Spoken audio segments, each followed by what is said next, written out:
ఇక్కడి నుండి మళ్ళీ స్టార్ట్ అయ్యాం. ఇప్పుడు మీరు గెస్ చేశారు అనుకుంటున్నా. మీరు గెస్ చేసినట్టుగానే వచ్చేసాం మానసాదేవి టెంపుల్. ఇక్కడ స్వయంభుగా వెలిసిన అమ్మవారు ఉన్నారు. ఇక్కడ ఏ మంచి కోరిక కోరినా నెరవేరుతాయంట.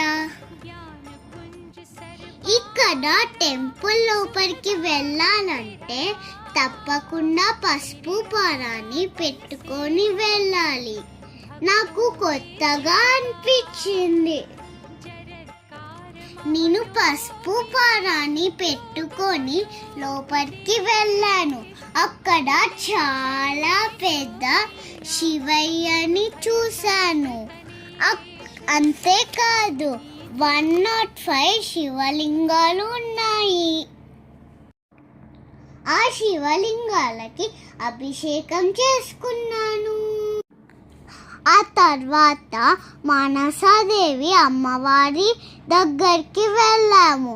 అప్పటికే నేను చాలా అలిసిపోయాను. అక్కడ వినాయకుడు, రాముల వారు, మానసాదేవి అమ్మవారు, స్వయంభూ అన్నపూర్ణ లక్ష్మీదేవి అమ్మవారు, అలాగే అమ్మవారి శక్తిపీఠం కూడా ఉన్నాయి. ఇక్కడ కోరిన కోరికలు నెరవేరిన వారు ఓడి బియ్యం అమ్మవారికి పోస్తున్నారు. ఇక్కడ మీకు ఓ విషయం చెప్పాలి. అది ఏంటి అనుకుంటున్నారా? అమ్మవారిని ఫొటోస్ వీడియోస్ తీయకూడదు అంట. అమ్మకి తెలియక ఫొటోస్ తీసింది. ఆ ఫోటో ఎడిటింగ్లో చూడండి ఎలా బ్లర్ వచ్చిందో.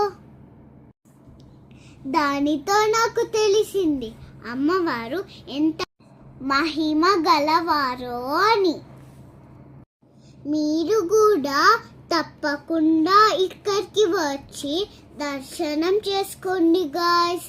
చాలా బాగా ఉంది.